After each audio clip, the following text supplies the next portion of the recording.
Oggi parliamo di un trucco super utile per chi, come me, lavora sia con la fotografia che con il video editing. Se avete passato ore e ore a perfezionare i vostri preset in Lightroom e ora volete applicare lo stesso stile anche ai vostri video, la soluzione è più semplice di quanto pensiate.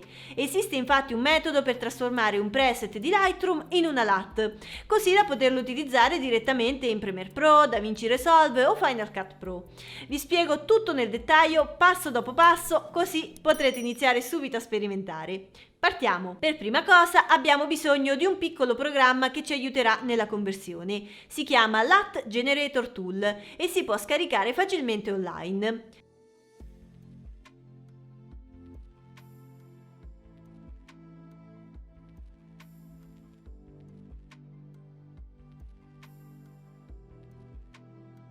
Una volta fatto, basta installarlo e avviarlo. Questo software ci servirà per creare un file intermedio che poi useremo in Lightroom per applicare il nostro preset e trasformarlo in LUT.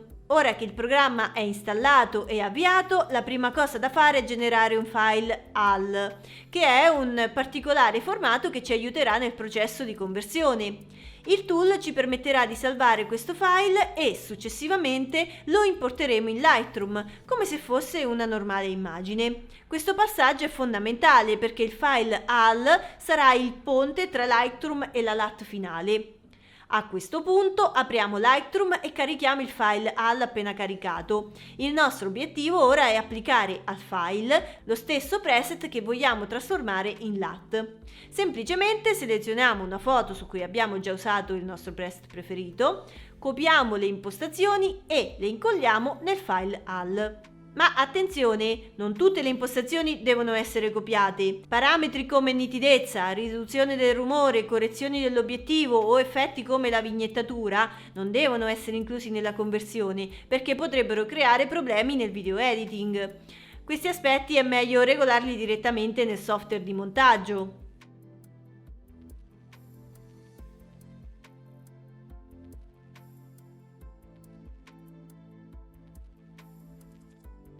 Dopo aver applicato le regolazioni giuste al file AL, dobbiamo esportarlo, ma invece di salvarlo in un formato classico come PNG o TIFF, dobbiamo scegliere il formato JPEG.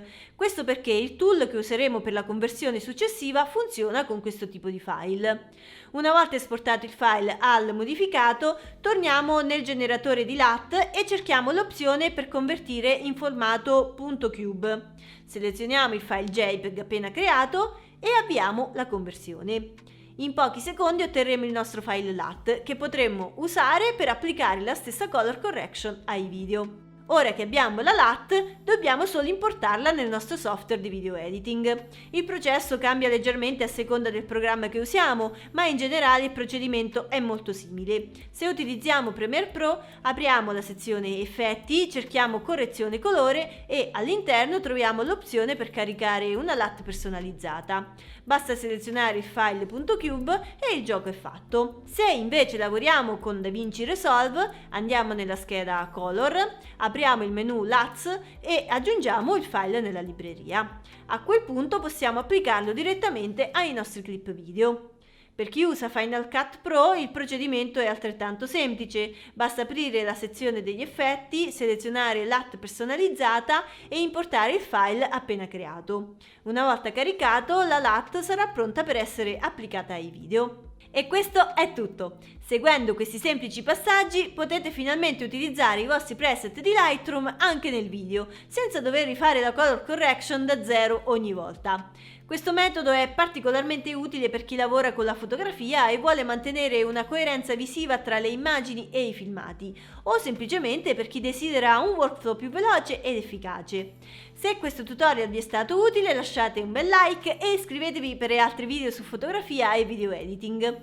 Fatemi sapere nei commenti poi se avete domande o se ci sono altri argomenti che vorreste approfondire. E noi ci vediamo nel prossimo video. Ciao!